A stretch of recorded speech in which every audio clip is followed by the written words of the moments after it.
আজকে যে বিষয়টি নিয়ে আলোচনা করব সেই বিষয়টি হচ্ছে প্রতিবেশীর হক। প্রতিবেশীর হক খুবই গুরুত্বপূর্ণ একটা বিষয়। প্রতিবেশী কাকে বলা হয়? ইসলামের দৃষ্টিতে প্রতিবেশী কাকে বলা হয়? আপনার ডানে 40টি ঘর, বামে 40টি ঘর, সামনে 40টি ঘর, পিছনে 40টি ঘর, এইভাবে 40টি ঘর যতটুকু পর্যন্ত যায় ততটুকু পর্যন্ত আপনার প্রতিবেশী। এই প্রতিবেশীর সাথে আপনি ভালো ব্যবহার করতে হবে, আন্তরিকতার সাথে তার সাথে চলাফেরা করতে হবে। রাসূল সাল্লাল্লাহু আলাইহি ওয়াসাল্লাম বলেন, কেউ যদি আল্লাহ রাব্বুল আলামিনকে এবং কি আখিরাতে বিশ্বাস করে সে যেন কখনো প্রতিবেশীর সাথে খারাপ আচরণ না করে। অন্য হাদিসে রাসূল সাল্লাল্লাহু আলাইহি ওয়াসাল্লাম বলেন, কেউ যদি পরকালে নাজাত পেতে চায়, পরকালে জান্নাত পেতে চায়, সে যেন প্রতিবেশীর সাথে ভালো আচরণ করে, আন্তরিকতা বজায় রাখে, তার সাথে কোনো শত্রুতা থাকবে না। যত ধরনের ঝামেলা হবে 3 দিনের ভিতরে যেন ঝামেলা মিটমাট করে দেন। রাসূল সাল্লাল্লাহু আলাইহি ওয়াসাল্লাম বলেন, প্রতিবেশীর সাথে যদি কেউ 3 দিন পর্যন্ত রাগ থাকে তাহলে সে যেন তাকে ধ্বংস করে দিল। রাসূল সাল্লাল্লাহু আলাইহি ওয়াসাল্লাম বলেন, উভয় ব্যক্তি যদি একজনের সাথে আরেকজন 3 দিন রাগ থাকে, উভয় যেন নিজেকে ধ্বংসের মধ্যে নিপতিত করলো। আমরা প্রতিবেশীর সাথে আন্তরিকতা রাখবো, তাদেরকে ভালোবাসবো, তাদের সুখে দুঃখে সর্ব অবস্থায় আমরা খেয়াল খবর রাখবো।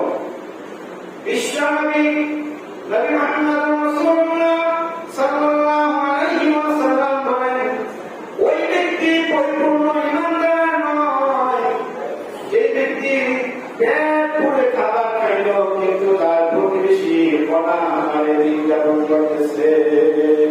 আপনি পেট পুরে খাইতেছেন, আপনার টাকা আছে, সম্পদ আছে, অর্থ আছে, আপনি পেট পুরে খাইতেছেন কিন্তু প্রতিবেশীর কোনো খোঁজখবর নিতেছেন না।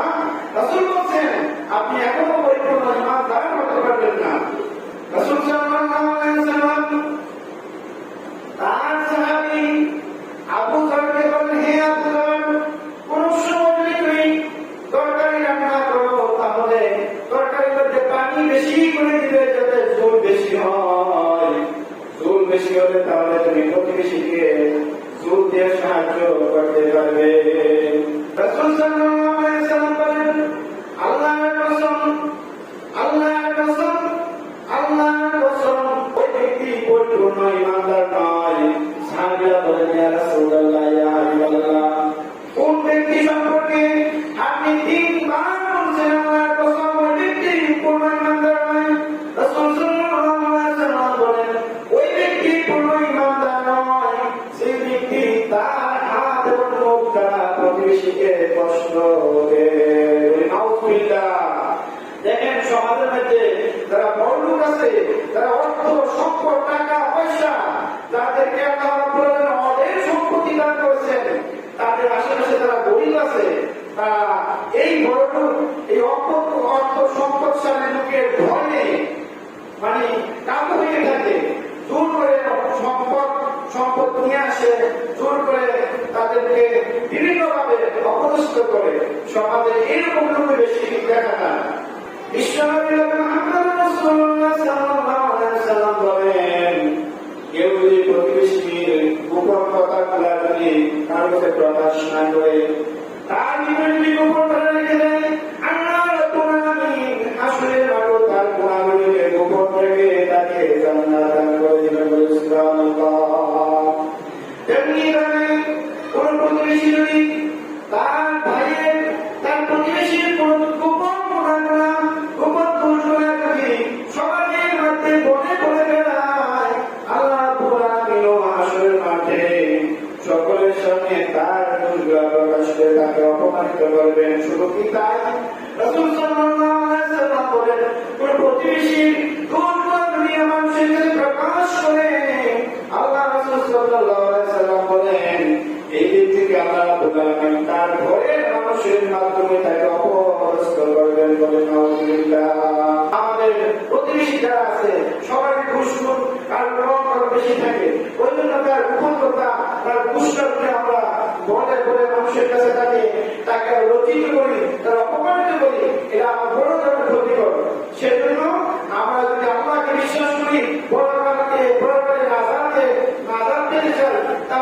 মানুষগুলো বলবো না।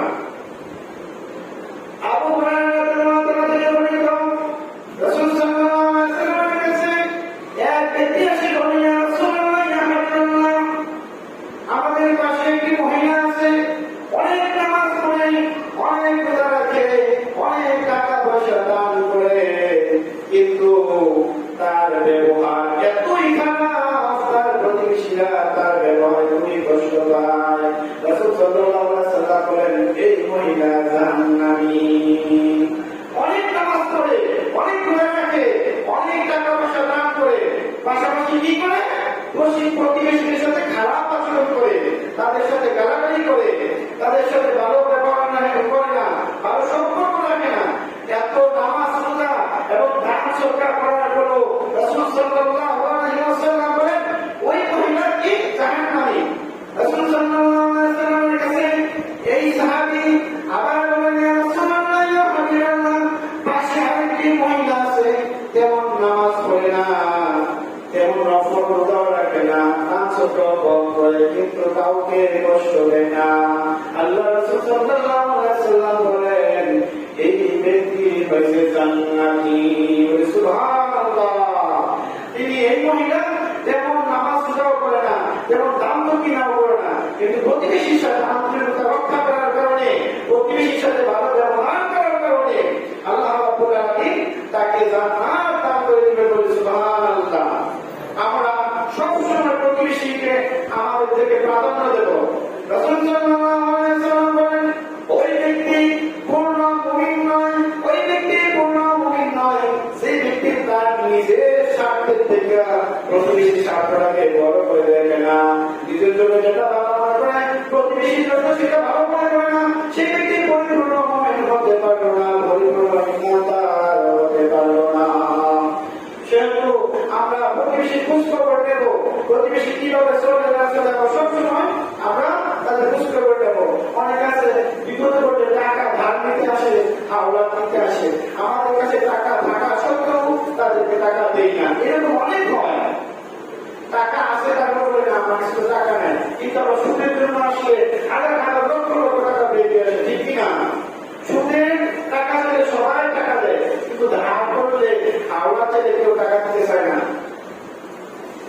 আল্লাহ রাসূল সাল্লাল্লাহু আলাইহি ওয়াসাল্লাম বলেন, কেউ যদি তার প্রতিবেশীকে টাকা ঋণ দিয়ে ধার দিয়ে যদি সাহায্য করে, তাহলে আল্লাহ রাব্বুল আলামিন তাকে বড় ধরনের সাহায্য করবেন। কেউ যদি কোনো ব্যক্তিকে একবার দিল, ধার দিল, দ্বিতীয়বার আবার দিল, রাসূল সাল্লাল্লাহু আলাইহি ওয়াসাল্লাম বলেন, কেউ যদি কোনো প্রতিবেশীকে দুইবার টাকা ধার দেন, আওলাদ দেন, তাহলে আল্লাহ রাব্বুল আলামিন এই টাকাটা দান করে দিলে সব ধার দেওয়ার কারণে তার আমরা এই সব দান করে। সুবহানাল্লাহ।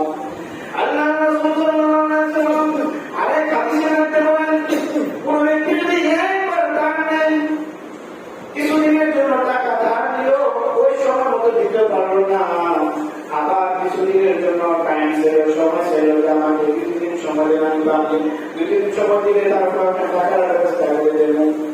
এই ব্যক্তি যদি 2 দিন সময় আবার বাড়িয়ে দেয়, আল্লাহ রাসূল সাল্লাল্লাহু আলাইহি ওয়াসাল্লাম বলেন, 2-3 দিন সময় অপকার যাওয়ার কারণে আল্লাহর রাস্তায় এই টাকাটা দান করে দেয়, আল্লাহ রাব্বুল আলামিন তার আমলনামায় এই সওয়াব দান করে দেন। সুবহানাল্লাহ।